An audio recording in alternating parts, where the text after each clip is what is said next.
Olá pessoal, sejam bem-vindos a mais um episódio do nosso podcast, o Dev Show. E hoje a gente vai falar sobre o poder do assíncrono, né? A gente vai falar aí sobre processamentos assíncronos, né? Como que a gente pode trabalhar com isso. E aqui, antes de mais nada, no início do podcast, a gente vai fazer um esclarecimento, um disclaimer. Nesse episódio a gente não vai falar de programação assíncrona, você não vai ver aqui sobre task, async, await, nessa vibe de assuntos, né? A gente vai falar mais sobre assincronismo em termos de processo, mensageria, filas, divisão aí de carga em diferentes consumidores, etc. Tudo que está em torno desse assunto, tá? A gente não vai tratar aqui de programação async await, do C#, etc. Beleza? Eu sou André Seco e o processamento assíncrono é como enviar uma carta pelo correio. Você pode continuar sua vida enquanto espera a resposta voltar. Fala galera, beleza? Aqui é Luiz Carlos Faria. E por que o processamento assíncrono é tão popular? É porque é o método mais rápido de você conseguir tempo livre. Olá pessoal, aqui é o Renato Groff. Hoje eu sou o último da fila, né? Fazendo trocadilho com o assunto do podcast e, como bom paulista, não poderia deixar de participar de uma discussão sobre filas também.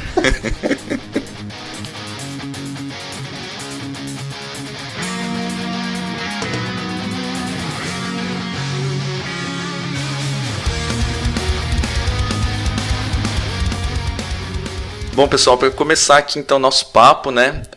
A gente aqui no podcast, a gente sabe que a gente atinge vários profissionais de vários níveis, né? Então, o pessoal que está começando, o pessoal que já é mais experiente, então a gente sempre tenta dar uma ideia do que a gente vai falar antes para começar a se aprofundar, para que o pessoal que está começando agora aí na área não fique perdido num assunto específico, né?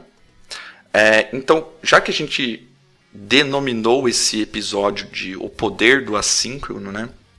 Quais que são as vantagens de você trabalhar de forma assíncrona, acho que é importante a gente falar sobre o que é o síncrono e o que é o assíncrono, né? Então, eu acho que as piadinhas que a gente fez aí no início, né, remetem muito qual é a diferença, né? Por que o assíncrono eu posso esperar, né? A gente comentou muito nisso no início ali. Por que eu posso esperar no assíncrono? Por que tem fila? Né? A gente vai destrinchar isso ao longo do podcast, mas é importante falar do que é síncrono, né? Síncrono remete a eu estar no compasso de alguma coisa, né? Então, a palavra como um todo, né, é o estar alinhado com o que eu estou pedindo e o que eu quero receber. Então imagine aí, por exemplo, que você está fazendo um pedido, aqui não estou falando nem de programação nem nada, você dá um bom dia para uma pessoa, certo? Você está na espera que ela te dê um bom dia, você está frente a frente com ela, né? Você deu um bom dia, então se enviou uma solicitação, uma pergunta, um gesto, qualquer coisa, uma mensagem para ela, e você espera que imediatamente ou quase imediatamente ela te responda de alguma forma, um bom dia ou olá, tudo bem, etc. Né? Então você cria uma expectativa de resposta quase ou imediata, né? Então, você fica preso àquela resposta para continuar uma conversa, etc, etc. Né? Então, acho que o síncrono, num contexto geral, poderia ser feito assim. Aí eu vou pedir a ajuda dos colegas aqui para darem outros exemplos para elucidar melhor.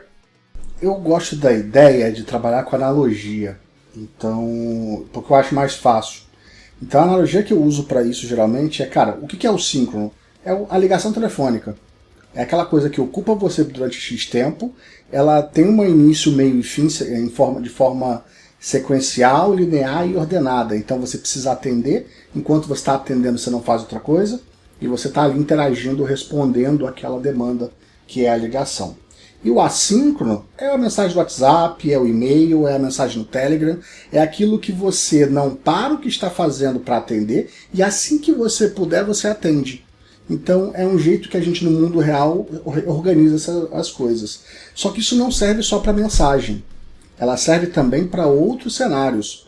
Então, se a gente olhar pela forma fundamental, sempre que eu tenho demanda maior do que a capacidade de realização de algo, então, por exemplo, você vai trabalhar de forma assíncrona, a gente vai encontrar a visão fila em diversos comportamentos do ser humano, em diversas formas como a gente se resolveu ao longo toda a nossa idade como civilização. Na verdade, muito do que a gente experimenta no dia a dia, né, na nossa vida, acontece de forma assíncrona, né? Não é tudo de imediato, né? Principalmente quando você depende de algum tipo de serviço, seja contratando isso numa empresa ou dependendo de alguma coisa de governo. Você sabe que você tem que fazer uma programação prévia para isso e depois de um certo período você vai e age em cima daquilo, né? Então essa mesma ideia pegando a nossa vida real tá presente na computação, né? Exatamente. Bons exemplos aí, né, pra gente trazer o que seria ser assíncrono, né? Se desapega daquele fluxo, né, de pergunta-resposta, pergunta-resposta, pergunta-resposta, e você faz uma solicitação, esquece, vai fazer outra coisa, segue outro caminho. Em algum momento, aquela pergunta vai ser respondida para você. Ela vai te achar de alguma forma, né? Vai seguir o caminho de volta. E aí, agora acho que já podendo entrar um pouquinho mais na nossa área aqui, né? Eu acho que seria interessante a gente falar e dar exemplos também, né? O porquê de a gente escolher por um processo assíncrono e quando escolher, visto que não é melhor, né? Aqui fazer uma provocação, não é melhor sempre que a gente pede alguma coisa a gente receber imediatamente ou de forma assíncrona aquela resposta. Eu quero ser mais dinâmico, peço, já me responde. Por que alguém escolheria por pedir alguma coisa, fazer outra coisa e depois receber aquela resposta? Por que a gente faz isso, né? No mundo, uma das coisas escassas é recurso. Recurso, tempo, então são elementos escassos. Isso significa que a gente vai em algum momento precisar lidar com demandas que, se eu tiver que alocar o tempo todo para trabalhar de forma assíncrona, eu vou gastar mais recurso do que eu gastaria se trabalhar de forma assíncrona. Eu posso explicar da seguinte forma. Pensa que sua gerente vai te pedir tarefas. Tá? Pensa que você não tem uma lista, você tem que responder imediatamente. Agora, tipo, se ela pedir uma coisa nesse instante, você tem que atender no segundo seguinte. Óbvio que você não vai atender 10 coisas ao mesmo tempo. E tá aí o problema. É por isso que o assíncrono funciona. A gente se organiza como tarefas, como pedido de restaurante, como a quantidade, o caixa do restaurante pede para criar uma fila para você pagar. A gente sempre lida dessa forma, com tudo. Até se a gente tivesse 10 pessoas para passar por uma porta, as pessoas vão se organizar naturalmente em filas. E é essa a mecânica. Senão você tem que abrir uma porta para 10 pessoas.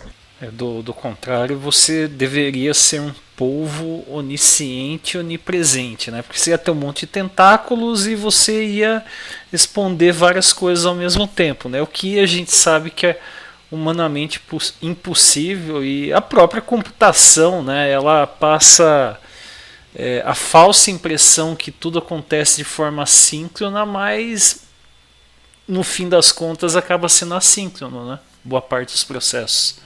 Sim. E eu acho que o Luiz falou de restaurante, né? Aqui fazendo outra analogia, né? É como se o garçom que vier atender a sua mesa e pegar o seu pedido, ele tivesse que anotar, se fosse síncrono, né? Ele tivesse que anotar no bloquinho, ir até a própria cozinha, fazer o prato, trazer o prato, te entregar, e somente depois ele anota o pedido de outra pessoa e faz a mesma coisa. Então você acaba não conseguindo dividir também a carga do trabalho entre diversos trabalhadores, por exemplo, né? Você sempre vai ter um cara que vai ter que fazer o início, o meio e o fim daquilo para garantir essa sincronicidade. Então, o assincronismo permite que você divida a carga também, né? Eu acho que é um ponto que se conecta muito com o que a gente vai falar. Uma coisa que eu acho engraçada é que a gente, quando aprende a programar, a gente desfaz o mundo como a gente conhece e aprende a trabalhar de forma síncrona e ordenada. Linear, passo a passo, if by if, linha by pós-linha. O que é uma ilusão, né? Isso, mas o fato é que a gente esquece que o mundo como a gente conhece, ele é todo assíncrono, todo baseado em filas e todo desordenado. O caos impera, lembrando da física, né?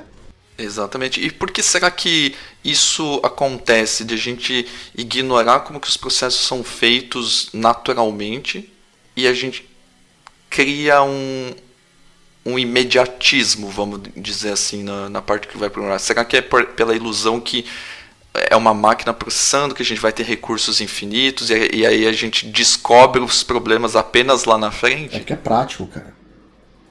É extremamente prático. É extremamente fácil. É muito mais fácil. Muito mais prático, muito mais fácil. Não é eficiente, mas prático e fácil é. É muito mais, assim, em termos de código mesmo, já é bem mais tranquilo de fazer dessa forma. Porque pensa o seguinte, pensa que no mundo real, se você tem alguém que vai te atender e só te atender, é o máximo do privilégio. Que é você ter alguém ali dedicado para você. O gerente dedicado, sei lá o que dedicado, sei lá o que for dedicado. Então esse é um tipo de cenário que a gente tem assim, não é otimizado. Ele é feito para ser exclusivo. E por isso é caro.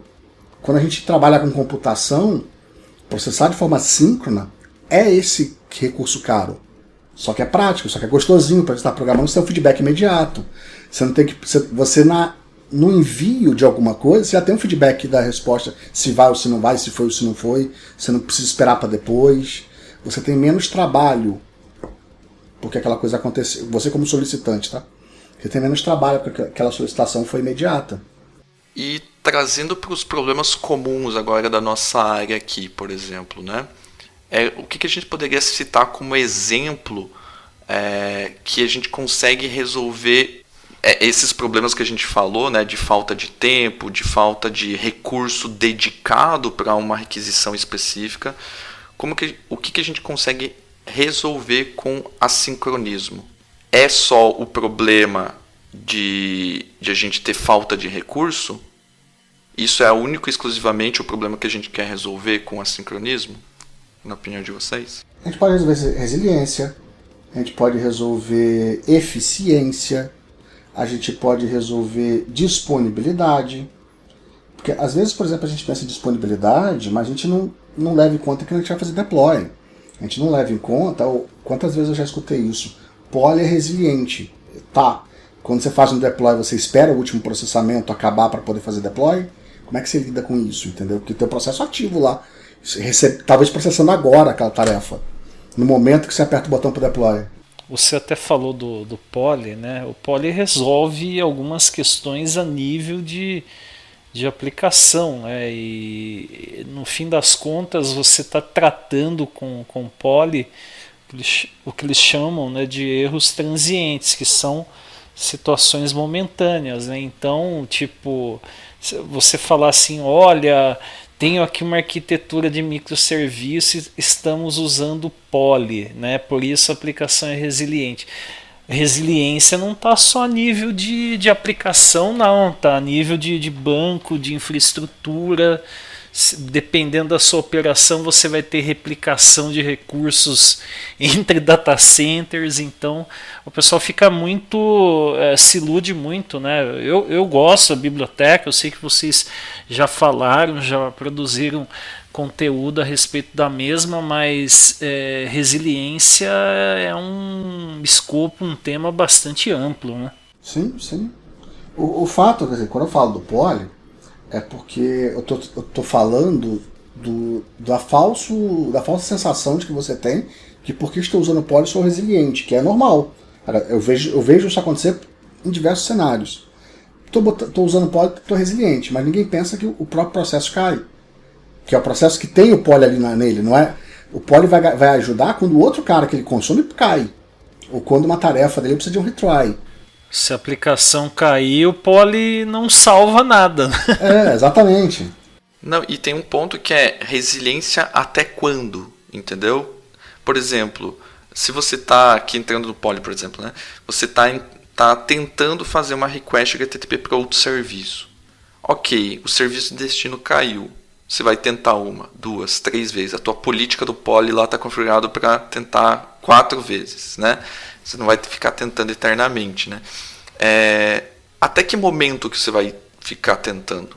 Após você parar de tentar e largar aquele processo ali no seu sender ali, para onde que vai a requisição? Se perdeu, se persistiu ela em algum lugar? Não. Se você ficar tentando eternamente alguma coisa, algum recurso envolvido pode ficar travado, né? Entrar num lock e daí comprometer outra coisa, né?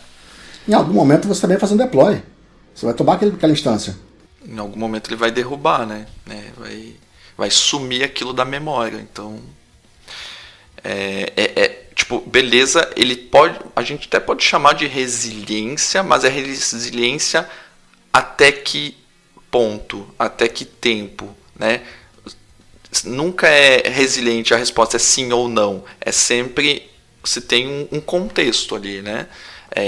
Até que ponto o poly resolve um problema, um determinado problema. Então, tem que ir mais a fundo sempre. Nunca se contente com a resposta sim ou não de alguma coisa. É resiliente? Sim ou não? Né? Resolve a resiliência? Sim ou não? Quando a resposta é muito fácil, provavelmente tem problema aí, né? Sempre tem um limite, né? Sim. E já que a gente falou aí foi comentado de fila, acho que a gente pode entrar um pouquinho nisso, né? A gente tem fila no supermercado, tem fila no atendimento, tem fila em tudo. Então quer dizer, perguntando aqui para vocês, processamento assíncrono é sinônimo de fila? Acho que é o inverso. Fila é um sinônimo de processamento assíncrono, mas processamento assíncrono não é sinônimo de fila. Você pode até mesmo, vamos pegar aí um exemplo mais antigo, que ainda hoje é muito utilizado, a gente brinca, mas dificilmente acho que vai ser aposentado, que é a integração via arquivos, né? Então você, principalmente no meio financeiro, você tem muito processo que gera um lote, né, de transações, acumula isso e depois em algum período uma outra aplicação faz um processamento. É bastante comum entre empresas, por exemplo, ou mesmo você fornecendo algum tipo de informação requerida por governos, né, por órgãos governamentais. Então, isso é um exemplo de processamento assíncrono e você não está usando filas, você está usando, na verdade, arquivos, né, para fazer esse intercâmbio de informações. Então é bem o que o Luiz falou, né? Desculpe, falei errado. Fila, né, é um sinônimo de processamento assíncrono, mas processamento assíncrono pode envolver outros tipos de estruturas e recursos, né? Eu lembro, por exemplo, de tabela. Você faz um insert na tabela, e dali você tem um outro processo que vai fazer outra parte. Controla via status também, né? Outra possibilidade. Isso é bizarro, né? Do ponto de vista de consumo você não resolve muita coisa. Então você não está resolvendo os problemas com isso, você está criando problema. Mas é uma forma. Rudimentar, mas é uma forma. E sem contar que quando a gente fala processamento assíncrono, envolve N variáveis que, por exemplo, a fila pode ser um X da equação ali dentro do processamento assíncrono, né? A gente tem N preocupações quando a gente fala no processamento assíncrono. E eu acho que uma coisa que pega muito, e eu vejo isso muito na prática, é mudança do processo mesmo. E quando eu falo processo, não estou falando de termos técnicos, estou falando do processo de uma empresa, do processo que é adotado dentro de uma empresa. Antes como que funcionava? Sei lá, você enviava alguma requisição e você tinha aquela resposta imediatamente ali, num processo síncrono. E agora, com o processo assíncrono, você não vai ter mais aquilo na hora. Então, aquele cara que era o destino, que ele sempre recebia a request, que ele tinha que responder, ele vai ter que fazer N coisas que ele não fazia antes. E essas N coisas, colocar num message broker ali, por exemplo, né, guardar essa requisição para processar depois. Talvez, e muito provavelmente, não é ele que vai processar aquilo depois, ele vai delegar para outro componente processar. Pode ter N caras processando itens daquela fila. Então, muda todo o processo de como você tem acesso à informação depois, em que tempo que isso acontece, e a percepção para o usuário final também muda. E eu acho que esse é um ponto muito importante. Você tem que, não sei se treinar seria a palavra, né? Mas você tem que fazer com que o seu usuário se acostume a ter outro processo que acontece nesse sistema. Um exemplo muito claro é e-commerce de antigamente, era vários sistemas que eram síncronos antigamente, né? Onde você fazia a compra, por exemplo, e você tinha a garantia que você comprou determinado item, né? E já mudou faz muito tempo, né? E as pessoas se acostumaram com isso. Eu acho que esse é o ponto principal aqui, que hoje você faz uma compra e você tem um pedido. Aí esse pedido ainda não foi verificado se o pagamento caiu. Vamos supor que seja um pagamento via cartão. Ainda não bateu esse pagamento no intermediador ali de pagamento, no gateway de pagamento, etc. Não foi confirmado esse pagamento. Esse pagamento vai acontecer em um momento assíncrono. Aí você vai receber outro e-mail falando que você teve a confirmação do pagamento. Aí a próxima etapa também é assíncrona, que é a pessoa o sistema já fez a verificação se tinha no estoque virtual, mas precisa ter uma pessoa que vai lá separar o teu pedido. E vamos supor que tem um problema no estoque virtual e o real, né? Sei lá, aconteceu algum problema. E por algum motivo, não tem aquele produto físico para te entregar. Vai ter que vir uma resposta assíncrona falando: desculpa, você fez o teu pedido, a gente processou o teu pagamento, mas a divisão, né, do produto não existe no estoque real. O que eu vou fazer? Vou ter que gerar uma ação compensatória que é: vou te dar crédito para você poder comprar outra coisa, vou te devolver o dinheiro. Então tudo acontece no seu tempo, de forma assíncrona. E as pessoas se acostumaram, e esse é o ponto que eu quero trazer aqui.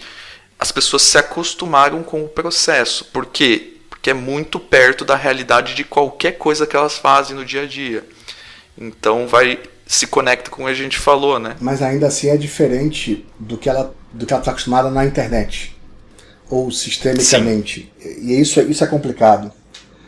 As pessoas se acostumam a isso na vida, mas não se acostumam a isso no meio digital. Mesmo o pagamento que você mencionou, André, pode ser assíncrono. Se o cara pagar via boleto, e aí já altera a própria dinâmica do processo, que vai ter que esperar confirmação daquele pagamento, algo que seria praticamente imediato, aí usando cartão, Pix, alguma coisa do gênero, né?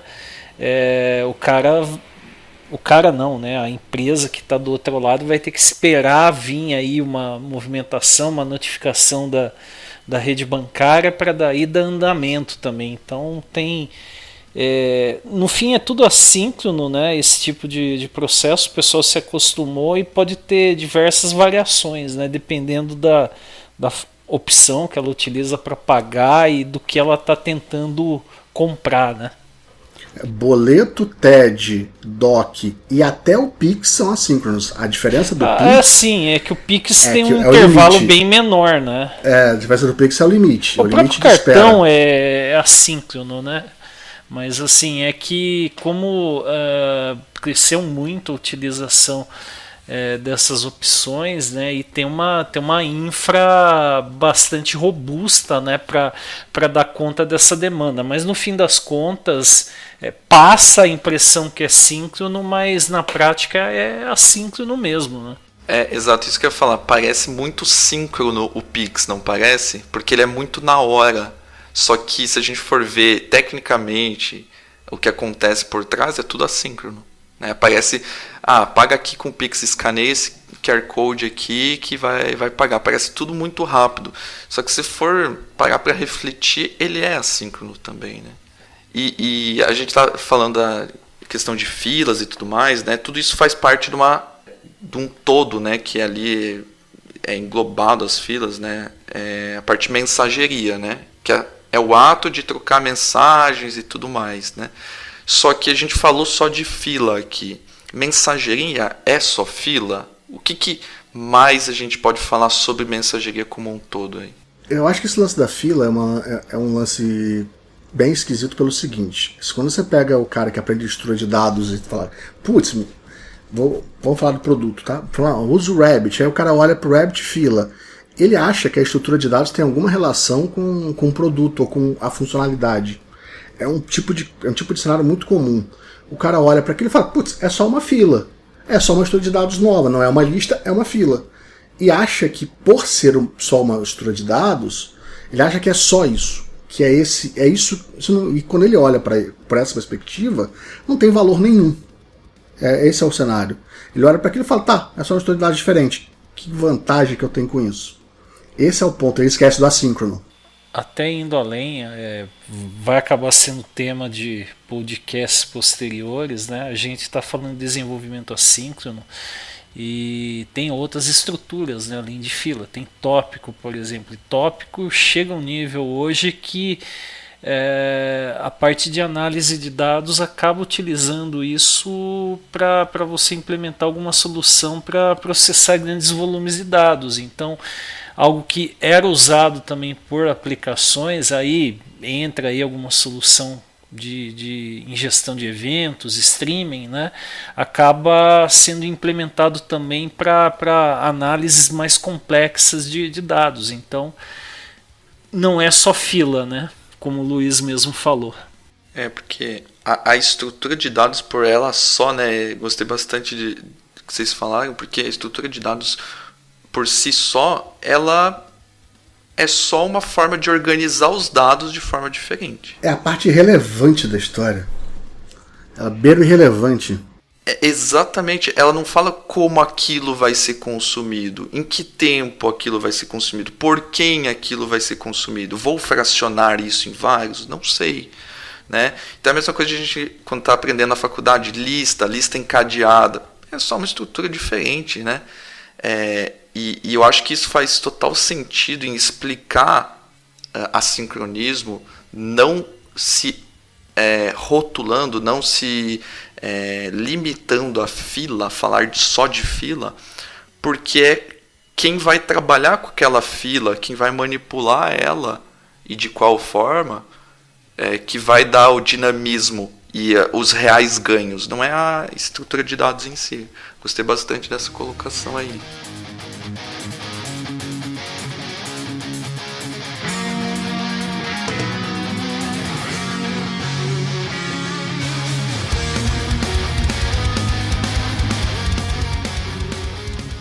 Beleza. Seguindo aqui, uma coisa que muitos têm dúvida, a gente recebe bastante dúvida sobre isso, principalmente quando a pessoa está mudando essa visão do síncrono para assíncrono, já está tendo que trabalhar aí com outras formas, está migrando de empresa para empresa que já utiliza mensageria, por exemplo, né? E aí vem a questão, tá, vocês falaram aqui de você tem grande demanda, você tem problemas aí de recursos, etc. Precisa fazer isso mais rápido porque está tendo X milhões de requests. Mensageria é só para projeto grande? É só se eu for uma Netflix? É só se eu for um Google? quando que eu posso utilizar isso? Projeto médio pequeno pode perfeitamente utilizar e até resolver muita coisa que acaba sendo implementada de maneira errônea, né? Gerando aí uma série de gambiarras, né? Então, muitas vezes, se pegar aí sistemas menores, um clássico exemplo disso é, sei lá, ter uma web app, o cara faz upload de um arquivo contendo uma série de dados e tem que processar isso. Agora se imagine 20 pessoas usando essa web app submetendo arquivos. Muito provavelmente vai dar um crash aí em algum momento, né? E você poderia muito bem pegar esses dados, sei lá, subir para um storage de uma aplicação do outro lado, recebe uma notificação e processa isso, né? Pegando aí um exemplo que eu já vi várias vezes com aplicações menores, né? Isso aí. Quando a gente olha para processamento assíncrono, a gente vai ver basicamente 5 benefícios. Vou listar 4 aqui. Então pensa em resiliência, disponibilidade, eficiência e escalabilidade. Só a escalabilidade é exclusivo de aplicação grande. Eficiência, qualquer aplicação, seja ela pequena, média ou grande, ela precisa. Então, o que é aumentar a eficiência? É você fazer com que ela consuma menos recursos para entregar o mesmo resultado. Disponibilidade, qualquer aplicação merece, qualquer aplicação precisa. Resiliência, também, qualquer aplicação precisa. Então, só a escalabilidade, que é uma questão que a gente vai discutir se a aplicação pequena faz sentido escalar ou não. Boa parte das aplicações pequenas não escalam, é uma instalação só, são, enfim, um banco só, sem redundância de nada. Então é normal a gente achar isso pelo mercado. É bonito? Não é. Mas é o que é aquele cliente pequeno. E assim, a maior parte das aplicações são aplicações pequenas. Porque a maior parte das equipes são equipes de 2, 3, 5 devs. E é essa a dinâmica do mercado. De fora da curva são as empresas grandes. Fora da curva que tem uma proporção muito diferente. Legal. E eu acho que desses 4 pontos que você trouxe, Luiz, eu acho que além de a gente conseguir falar o que cada um faz sentido para qual tamanho de sistema, eu acho que dentro deles também tem vamos dizer assim, o quanto eu preciso de resiliência, o quanto eu preciso de disponibilidade. Uhum. Tudo bem, né, que tem sistemas muito, muito simples ali, que tipo, se cair ninguém vai ligar. Se ele não é crítico, ele faz alguma coisa irrelevante ali, tudo bem. Você não vai precisar blindar ele para tudo. Mas conforme você vai tendo aí sistemas menores, médios e grandes, você vai aumentando dentro de cada uma dessas categorias o quanto você precisa tirar proveito disso. Eu chamo de nível de maturidade. Boa. Eu olho para esses caras e falo assim, qual é o nível de maturidade de cada um desses pilares? Então é mais ou menos assim que eu penso. Exato, porque vamos pegar aí uma aplicação pequena, resiliência. Você precisa pouco. Aí o médio, talvez médio. O grande, talvez muito. Né? E assim vai, né? Então chega um ponto que você não pode perder nada. O grande, em geral, tem problemas em que você segmenta as aplicações para ser resiliência. Então, tudo que o cliente toca tem que ser resiliente. Tudo que eu estou dentro de casa não precisa tanto. E, claro, os projetos pequenos, então, eles podem tirar proveito de mensageria, sim. É um mito que a gente consegue derrubar aqui facilmente, né? Principalmente, eu acho que quando a gente fala pequeno, a gente pensa talvez numa empresa também pequena, sem tanto dinheiro para investir, e entra muito nesse ponto também da eficiência que vocês comentaram. Né? Tipo, putz, eu não tenho dinheiro infinito para gastar na nuvem com recurso, né? Não posso ter o que a gente comentou lá no início, essa exclusividade de processamento síncrono, de para cada pessoa que pedir algo, eu deixar um cara ali esperando, processando, para depois ir atender outro. Né? Isso, traduzindo para recurso computacional, é dinheiro pra caramba. A nuvem por si só não tem uma capacidade infinita, né? Uma ilusão, mesmo, sei lá, uma camada premium, né? Você vai ter algum limite, né? Não, mas ainda tem outro problema, cara. Pensa o seguinte, pensa que atende, tá? Não tô falando de demanda que não atenda. Mas o problema é o custo. Porque assim, a escala é um problema. Pensa que eu tenho uma aplicação A, que é um front, que chama 3 APIs naquele request específico de pagamento, por exemplo, chama mais 3. Se eu recebo 1000 requests, ela recebe 1000 requests, faz mais 3, então são 3000. Olha, e se cada um desses sub-requests faz 2 inserts no banco ou faz um insert e uma query? Cara, quando você começa a propagar isso proporcionalmente, e você vai acabar escalando a sua infra toda. Em algum nível, você vai ter que escalar uma coisa de back-end, alguma coisa lá atrás, que está dentro de casa, um banco de dados, para, sei lá, para 80 mil tarefas por segundo, 100 mil, 200 mil. E aí começa a ficar complicado, porque seu custo vai lá no espaço. Então, e se você pudesse, de forma alternativa, receber todos esses milhões de requests de demanda, mas não processasse imediatamente, e você processa só, você até aumenta a escala, mas só no que você é capaz, onde financeiramente você aguenta. Ou você ainda pode escolher fazer isso com calma. Chegou aqui 1 milhão de requests, está entupindo fila, está tudo bem, mas você escolhe, putz, será que eu mereço escalar? Será que não? Será que faz sentido? Será que não faz? Você tem aquela paz de espírito de escolher. É uma decisão. Em contrapartida, do outro jeito, se você está num modelo síncrono, você é obrigado a realizar aquilo, agora, instantaneamente. Então você vai ter que escalar e você não tem nem escolha. Fazendo analogia aqui, por exemplo, que a gente falou do restaurante anteriormente, né? Você tem um restaurante num dia comum, onde você vai ter 5 pessoas na cozinha, vamos dizer lá, um garçom. O garçom anota os pedidos, leva para a cozinha, 5 pessoas trabalham naquilo. Só que aí chegou o Natal, né? Onde todo mundo quer sair para jantar, ou sei lá, outra data comemorativa, Dia dos Namorados, por exemplo, quer sair para jantar. Então você tem uma opção, que nem o Luiz falou. Você pode manter aquelas 5 pessoas na cozinha, só que os pedidos vão demorar mais para sair, porque muito mais pessoas vão estar no restaurante. Ou você se precave, sabe que de forma sazonal, naquelas datas, você vai ter um nível de demanda muito maior, e aí você contrata mais 5 pessoas. Você vai gastar mais com isso, só que você vai conseguir manter o tempo de entrega daqueles pratos, daqueles pedidos, por exemplo. Então é a diferença de eu quero escalar os meus recursos para continuar, mesmo em alta demanda, atendendo num tempo X, que é a sua média. Ou você escolhe por, ok, desculpa aí cliente, vai demorar um pouquinho mais, mas você vai ser atendido, porque eu tenho uma estrutura aqui, assíncrona, que idealmente garante que você vai ser atendido, só que num tempo maior. No síncrono, nesse exemplo seu, é como se eu fosse obrigado a seguir o SLA. O síncrono é como se eu obrigasse, tipo, se eu pedir agora em 8 minutos ou 10 minutos para tentar na mesa. Com o assíncrono, você consegue fazer o meio termo. Não vai ser 8, vai ser 15, mas eu também não preciso contratar profissionais proporcionalmente à demanda. Eu posso contratar menos gente, e assim gastar menos.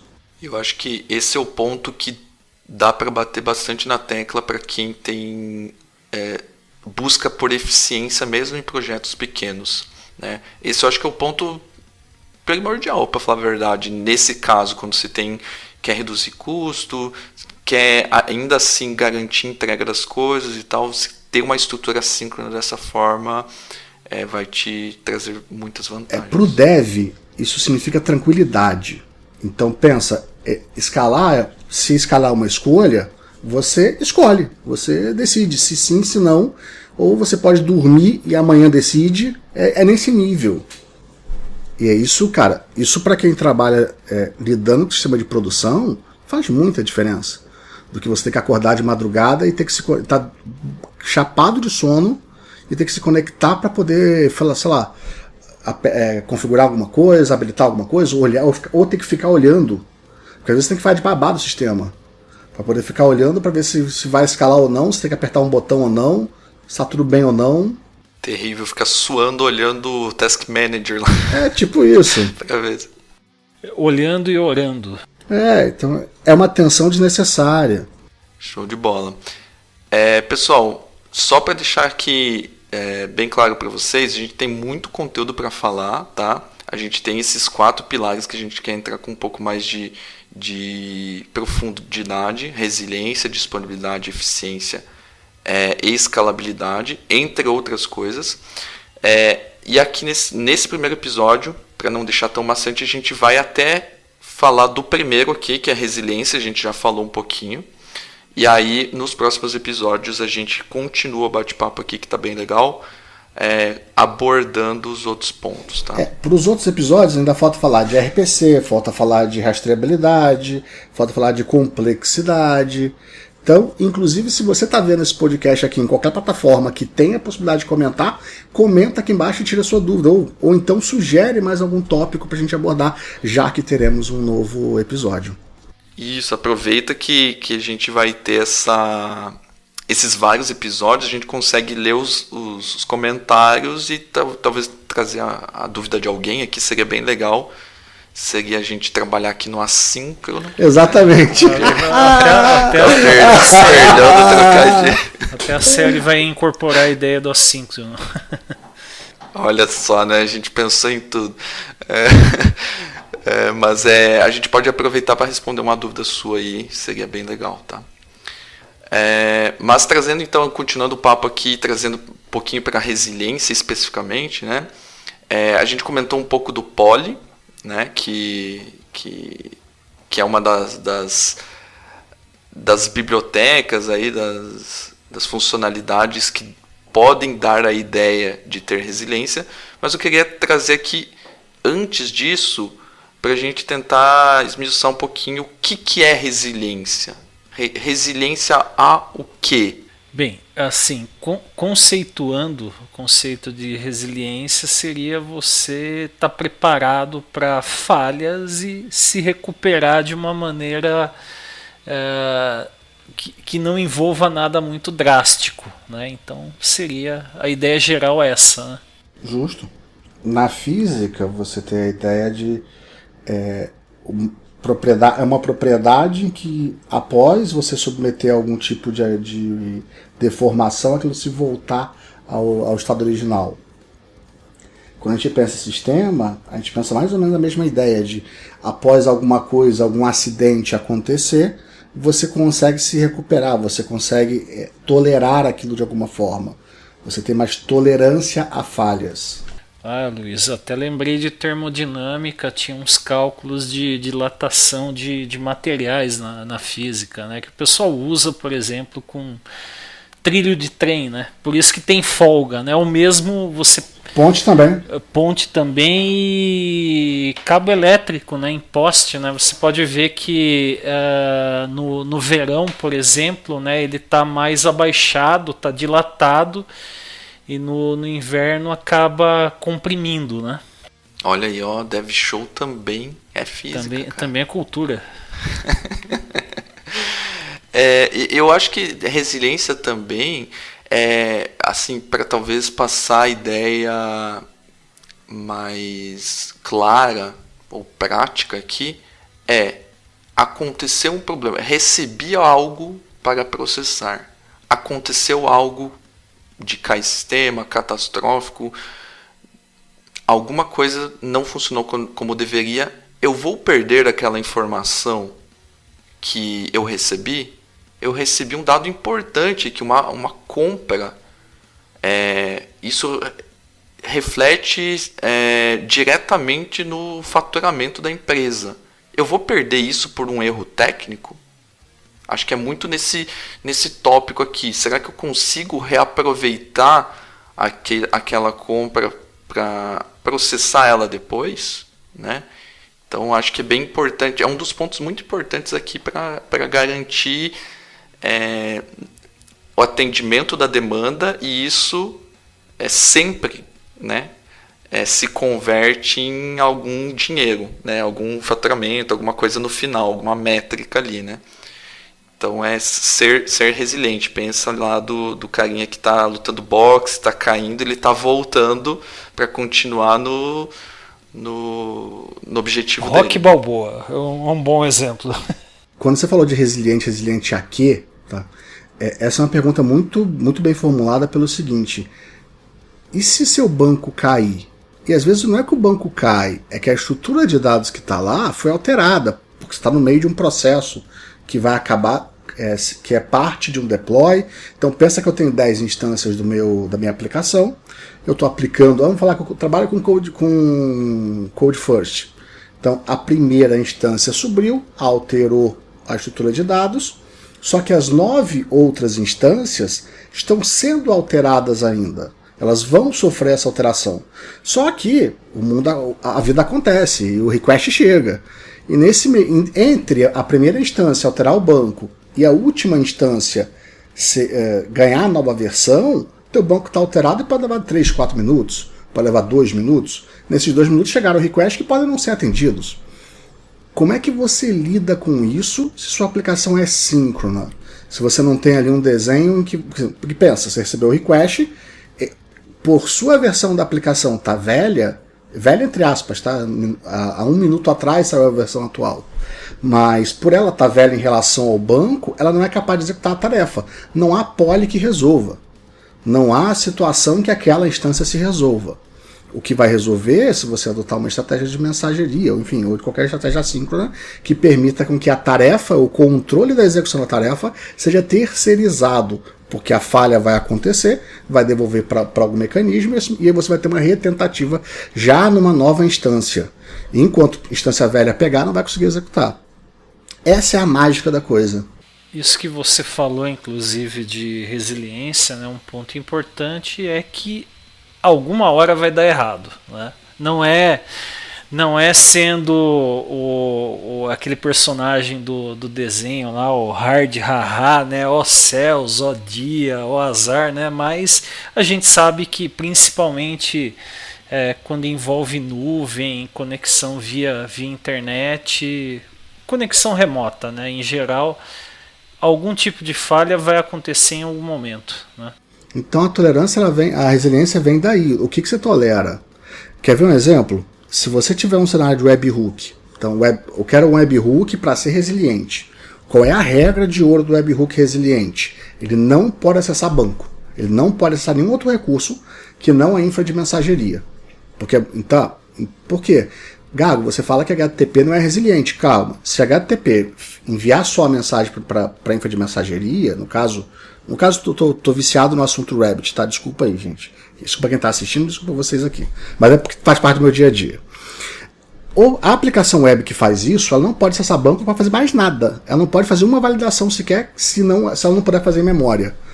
E quanto menos ela precisar de manutenção, quer dizer, precisar de mudanças de código, melhor ainda. A intenção desse cara, para ele ser extremamente resiliente, é quase zero manutenção, ou zero de fato, e ele só manda mensagem pro broker. Acabou. Acaba aí. É um deploy que vai durar 5 anos, 10 anos. Um único deploy velho lá, velhusco, vai fazer isso por décadas. Sim, é você não ter o mínimo possível de dependências, né? Então, tipo, você não depende de banco, você não depende de um sistema de arquivos, você não depende de Exato. Você depende do cara da mensageria, que não é um message broker, por exemplo. Peguei, enfileirei, esquece o resto. Justo. E com esse desenho, o banco pode mudar, eu posso estar trocando de Oracle para SQL Server, para DB2, para Postgre e tá tudo bem. Eu posso estar mudando a arquitetura de bota Redis, tira Redis, usa Memcache, sei lá. Todas essas mudanças são possíveis e nada disso afeta esse webhook. Nada. Não há mudança que afete ele. Aí, num exemplo, por exemplo, de API aqui, que a gente quer receber uma request, quer enfileirar ela. É muito comum, por exemplo, a gente ter que validar esse request para saber se a pessoa pode postar aqui nessa API, por exemplo. Então, invariavelmente, a gente vai ter que bater em algum sistema de identidade ali para validar. Você não precisa não. Lembra o seguinte... Não, você pode validar depois. Não, mas se a role... Vamos lá. Se o JWT quando vem, quando você sobe a sua instância, a ASP.NET, por exemplo, na primeira vez que você passar pelo fluxo de autenticação do ASP.NET, o próprio ASP.NET vai pegar as chaves lá do outro. Então toda validação é feita local. Ele não tem comunicação externa. Sim, e seguindo um JWT, que é um token estático, por exemplo, que você já autenticou por determinado tempo, você tem uma validade daquele token. Né? Nesse período. Não, mas não só, ele nunca mais vai lá. Se ele tem a chave aqui local, ele não precisa voltar lá nunca. Sim, mas eu vou dar um outro exemplo, tipo, nem todas usam JWT, etc. Né? Vamos supor que você tem um token opaco, que você não tem... Você tem um token que é um identificador único, uma string maluca lá que ninguém sabe o que tem dentro dela. Entendeu? Muitos sistemas ainda são dessa forma. Então, você precisa validar de alguma forma. Aí eu boto num Kong na frente, para ele validar, para que essa aplicação não valide. E aí, se eu tenho manutenção no Kong, de troca de usuário, mecanismo de autenticação, eu brinco com isso lá, mas essa aplicação aqui não tem manutenção. Ah, tá. Você está falando da pra aplicação, tá? Entendi. A aplicação que bota na fila. Para a aplicação não se preocupar com isso, né? O ponto que eu queria trazer aqui é que, por exemplo, por mais que você tenha que fazer uma verificação no banco, eu tenho a premissa que eu tenho que validar se o cara que está chegando é válido. Mesmo que seja na mesma aplicação, você pode trabalhar com o cache. Então, por exemplo, para mitigar esse problema, por mais que ele eu quero evitar que cada request faça um hit no banco. Isso é horrível para alguém que quer tratar resiliência, por exemplo, e quer ser o mais, vamos dizer assim, estável possível, né? Então você replicar, no caso do token que eu falei ali, que você não tem como validar ele sem o auxílio de um banco, você tem como mitigar esse problema. Então, vou criar o meu próprio cache para que eu consiga deixar uma lista de tokens que já chegaram 5 minutos ali no cache. Aí você faz um hit na primeira requisição e o resto você trabalha em memória. Né? Então, tem uma série de coisas que você tem que olhar para realmente não reproduzir um exemplo que você viu na internet, por exemplo, dessa API que só enfilera, mas por um detalhe que é inerente ao seu projeto legado, alguma coisa assim, você acaba perdendo toda a vantagem daquele enfileirador de mensagens. Né? Aqui é se preocupar com o cenário também. Então, por isso que é muito importante entender o porquê das coisas e não só repetir. Eu acho que... Porque... Né? Empresa para empresa é diferente, projeto para projeto é diferente, então você tem que entender o porquê que você está querendo criar uma API enfileiradora de mensagens para saber o porquê que ela não pode fazer um hit por vez no banco. Justo. Uma coisa que eu lembro que acontece muito no curso de Rabbit é o seguinte: quando a gente ensina RPC, pela proximidade de ser parecido com HTTP, todo mundo acha que, achei um jeito de aplicar rápido, de aplicar fácil. Tá igualzinho que eu já trabalhava, é isso que vai me dar mensageria. Só que não leva em conta que o fato de ser síncrono faz com que você perca literalmente a resiliência. O limite da resiliência é o quanto você pode esperar. Esse é um tipo de cenário bem interessante. A gente vai falar no próximo episódio, mas isso acontece demais. É porque é convidativo, né? Parece Também. que é um formato que usa mensageria e atende Isso. aquela urgência, né? Parece que juntou os dois mundos, tá perfeito, é o perfeito. Eu ganhei, porque ainda tem essa lógica errada. Se estou usando mensageria, estou resiliente. Não é isso. Se você está usando, ele levou em consideração meia dúzia de aspectos. Sim, por isso que é todo um mundo ao redor, né? Não se foque, coloquei o Rabbit, estou resiliente, estou disponível, estou eficiente, posso escalar, né? Pois é. O cara pega o primeiro consumidor do site lá, da documentação, vai se lascar de qualquer forma. Não é tão simples assim.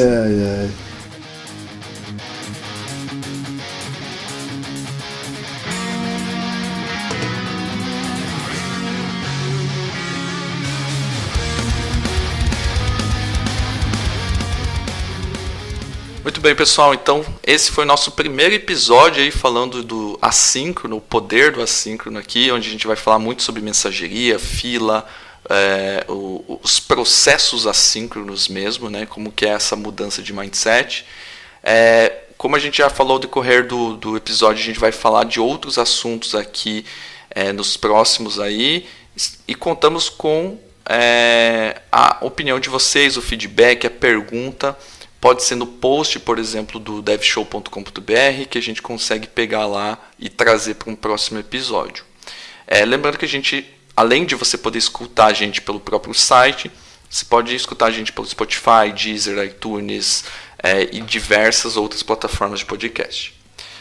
Mais uma vez, espero que vocês tenham gostado e a gente se vê aí no próximo episódio. Valeu! Por hoje é só PPP, pessoal. Valeu, pessoal. Até o próximo.